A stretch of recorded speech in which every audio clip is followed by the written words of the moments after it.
Hi, my name's Cameron from Adult Reference at Samuel's Library, and today I'm going to be going over how to make a salt dough do-it-yourself craft. The items we're going to need is a fork for mixing our salt dough mixture, baking sheet if you want to bake it, parchment paper, definitely recommended if you're baking, wax paper recommended for your workspace, rolling pin or something cylindrical so you can roll out your dough, straw or skewer for making holes or designs, paint, leaves, twigs, and anything else you can possibly think of. It's more or less your personal choice. And then cookie cutter. Personal choice again, whether or not you want to shape it by hand or if you just want to use something that has a pre-made shape that you'd like to use.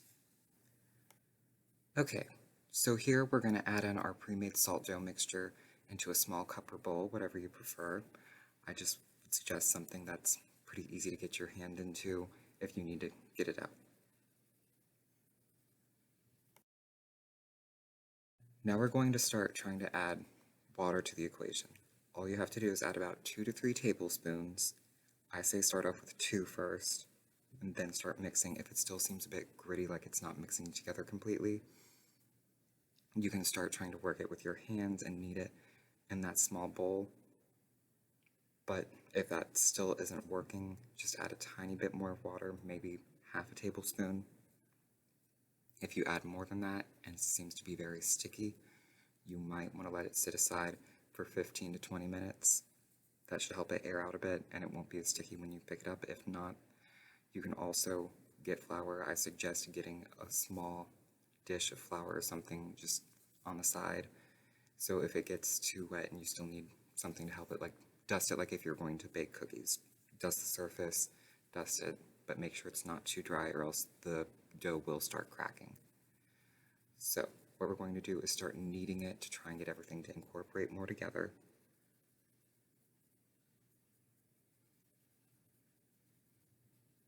And it's okay if everything doesn't stick together exactly the first time. That's why we have the workspace all cleaned up.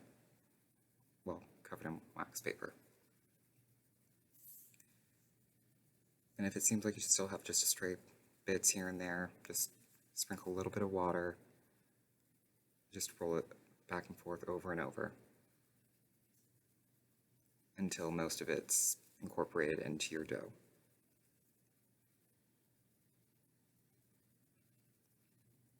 And when you're working with this, it's normal for it to feel a little grainy, but it shouldn't feel very dry where you can feel each individual like hard clump that hasn't incorporated.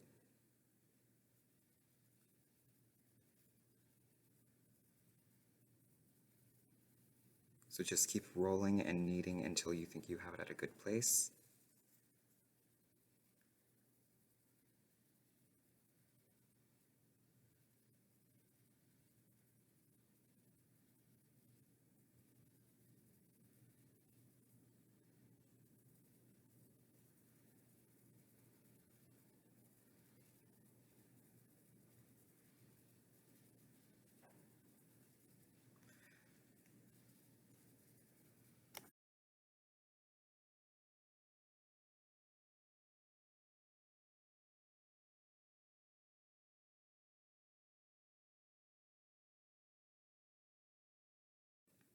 Now we're just going to roll this up into a ball and try and flatten it with our hands. If you have a rolling pin or something cylindrical nearby that you can use to roll it out with, that's good too.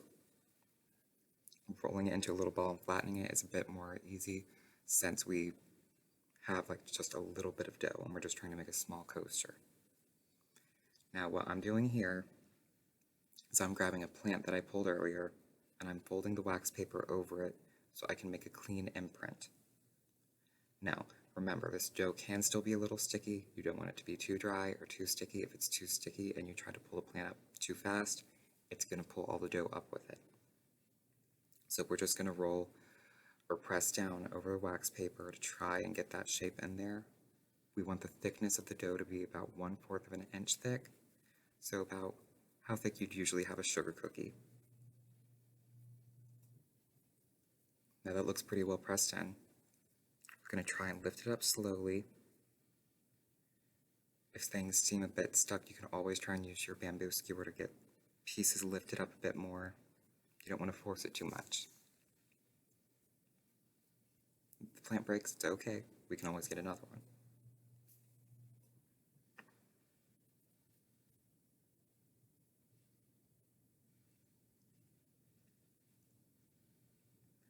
Now, for reference, or the best way I would suggest doing this, you would possibly want to get something much more sturdy compared to this. This is a very weak vine that I found growing nearby.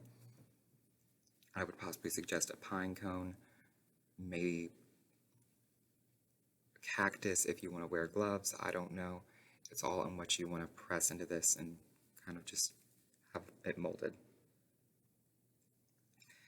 And sorry about my hand movements, I tend to be very expressive during my videos. But I'm just trying to say here that when working, things can end up being a bit scratchy if it's still too dry. So if you're trying to work with a bamboo skewer to make areas more prominent with lines that didn't show up too well, you can always rub a piece of water over that line and just gently trace the bamboo skewer over that line. It'll cause it not to be as rigid or hard, and it should smooth things out quite a bit. Also, if there's an area that you just need to touch up a little bit because you don't like how far apart the clay's gotten because you separated it, just use a little water, just maybe a drop, and try and smooth it out.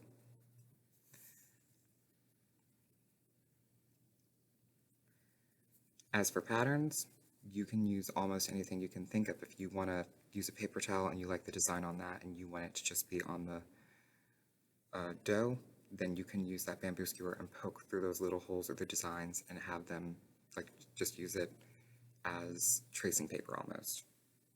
Use it as a guide. But if you want to go free, you can try and draw swirls, or if your art didn't come out too well with the print, you can try and make it a lot more noticeable. If not, and you can just barely see the lines and you want to paint over it, that's okay too.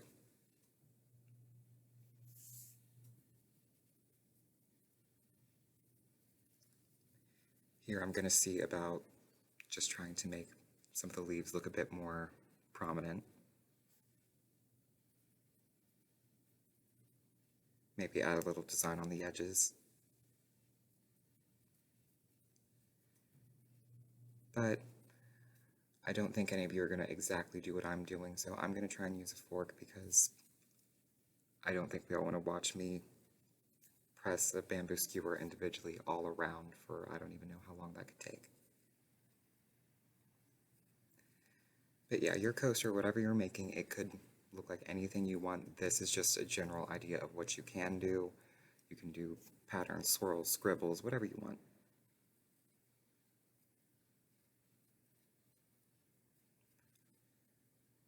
This project doesn't really have any right or wrong answer. As long as the dough is workable and you can bake it, it should be perfectly fine. Now here I'm just using my straw to try and leave a light indent, and it kind of looks like bubbles being left all over the place. If I could, I'd possibly try and do like a bubble scene if I could. If I was a bit more patient, I would come back later and maybe try and make like a clear day with bubbles just blowing in the breeze.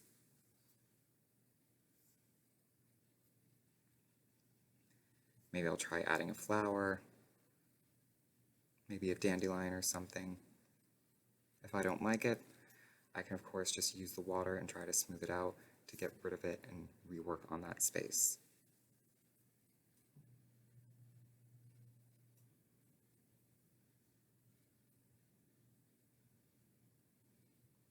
Or maybe I'll just let my thoughts guide me, just go with the flow and see what I come up with randomly.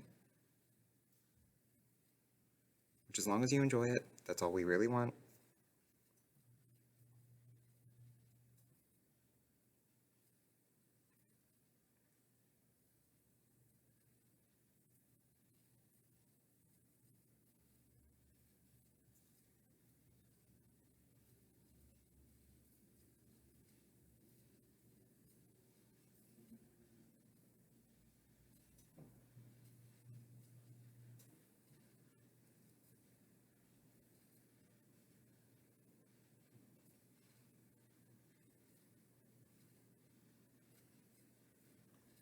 And then we're just going to try and blot this. If you think you have too much water left over, just lightly get a tissue or a paper towel and try and absorb any of the leftover water.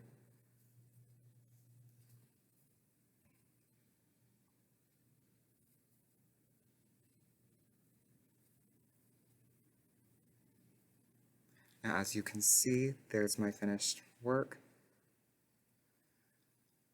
It's okay, but I actually prefer the one I made first, which is this one. That was the first imprint I did. Of course, you can see that the stem stands out more than anything else, but as long as you can see what you want to paint over, that's okay.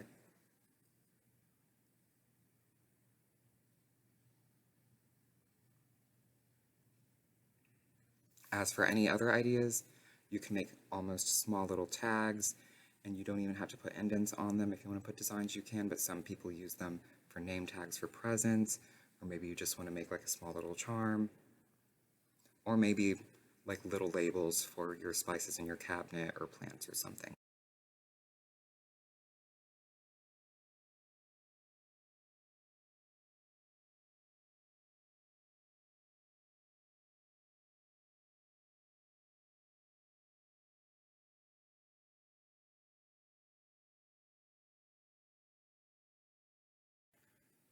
Again, this is Cameron from Adult Reference at Samuel's Library, and I'd like to thank you for watching.